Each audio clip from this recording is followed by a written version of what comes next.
All right, now with the jab, it starts here.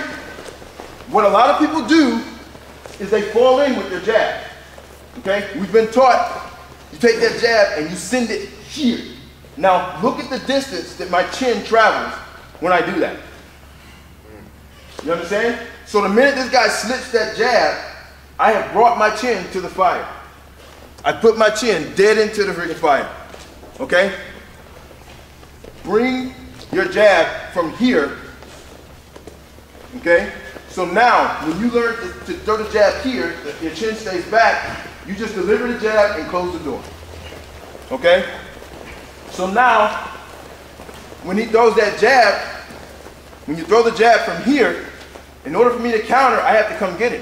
If I follow this in, the door is shut by the time I get there. Now, he falls in on that jab and I come in here, it's too close. So by throwing it from the hip and turning it and just turning with it, turn the jab. You got me? Now he's already ready to move. Comes back to the true boxer stance, he can slide, he can push back, he can turn over. What I mean by turning out, take this hip, just spin it. And now you have him from the side. Those are the advantages that you want to create. Appreciate that. Those are the advantages that you want to create. Okay? Your opponent's offense is here. You want your offense here. Okay? So that's where this jab comes in. First, let's go and get it. Go ahead and get used to this jab. Right here. Get balanced here. Turn. That's it. That's it. When you look at your opponent here, give me more of an angle. Give me more of an angle. There you go. Right there. That's where you want to be. Okay? Don't lean into it. Just come from the hip. Go from here. Now I want you to trick this jab here and spin out. Just take it, step out. There you go.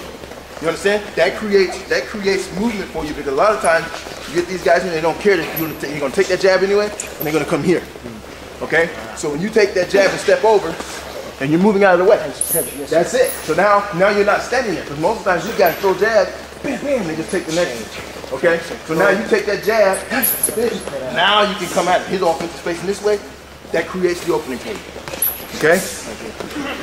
The goal is, all right, first level of play. All right, first level of play. No takedowns, but the guys are going to try to get body locked. If he gets me captured here and kind of gets a body lock where he sucks me in, he won the game. All right. If he hasn't yet, we're fighting like this, and nobody's got anybody. If we're in this equal position, he's got me, I got him, but we don't. It's not equal yet. I have to get his hips compromised. I got to pull him in, or I got to pull him over me. All right.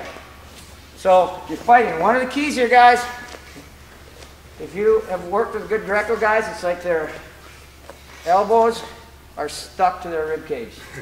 They're like this. And they do not let you in. They're like, we're a they're a robot. And they just like this. They will not let you in. Right? As soon as I do something like this, he should be diving under, either going low or diving under, going high. There, see, pick me up. Little trick, real quick. If I got position here, this is a Gordy Morgan, and Gordy was a great thrower, all right? Olympian, Greco. He's the guy that would beat Linlin, and Marty would get so pissed because he'd come back and he'd have this huge, half of a golf ball sized knob on his head because Linlin headbutted him or elbowed him or something. And Marty'd be like, start yelling at the ref, and Gordy'd come back and goes, shh, no, I got him, he's pissed. Because he'd get out of his game. And then he'd throw him or he'd get him position. He beat him on the Olympic spot that year. Made 3 world teams where he did the same thing. So he was very good against him. And he would frustrate him so much that he'd start to try to get cheap. And then he'd start thinking about that as opposed to the game, and he'd get thrown. All right? And so anytime he gets a body lock up here, he grabs his top hand, peels it up.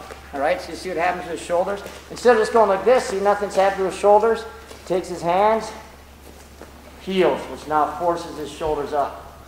All right, and then he loads them up on his back foot and then turns and throws or does a variety of things from there. So if you get in there, all right, you're just not going midway because he's just going to go back here and he's going to nail you. Get in a different position, all right? So if you get that double underhooks, all right, step in, load him up, all right? Now look where he's at. He's It's not, very hard to stand up, okay? So you're just going to be playing in there. We're going to switch it like every minute or so. And again, I don't want anybody throwing anybody in, all right? Just kind of fighting for that inside position. And it's from here up. First level from here up. No sweeping, no hooking. Knees, Greg, remember oh yeah, tapping. They would always try to get us on this because it was something we trained a lot of.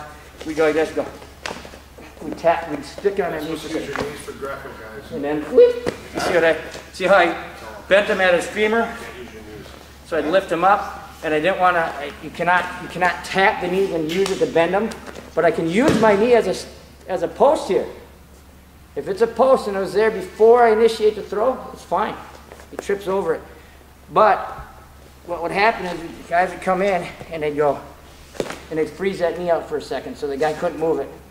And then from here they would pop and load the guy up.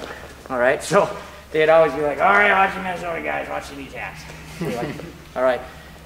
Minnesota had very good, we've had at least 1 or 2 people on a Greco Olympic team since the 60s. 76, 6 out of 10 guys from Minnesota on the Olympic team.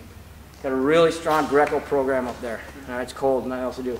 Right, so, and we get a lot of, yeah, it's farming. People are throwing stuff all the time. Cows, pigs, bale pigs. They start out when they're a calf, and they keep going until they're full grown.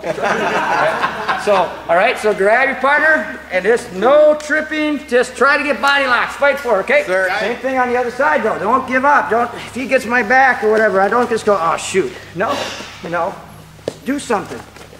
Do anything, all right? Or just simple stuff like this. Like, oh. Trap, wrestling, face wrestling. Just remember, I can't do this and let go of his hands because he'll come up and choke me. Okay? All right? So when I'm here, he comes up to choke me now. You can't. All right? Grab your partner, go for it. When you break the grip, can you show a power switch from the back? And what from when he's on your back? What's the power switch? Okay, when I'm here, remember you're always going for that top hand, all right? What we learn is to go like this, right here, okay? So I'm grabbing that hand and I pull that arm down, okay? So as I'm down here, I got that arm down, this hand's coming up, I pull down, coming right around, all right? Hands right on the knee, notice that? To chop him down immediately. Don't want to give him any strength, you want him on his belly as fast as you possibly can. Stuff to do. Okay, grab your partners now. I can shoot double, single.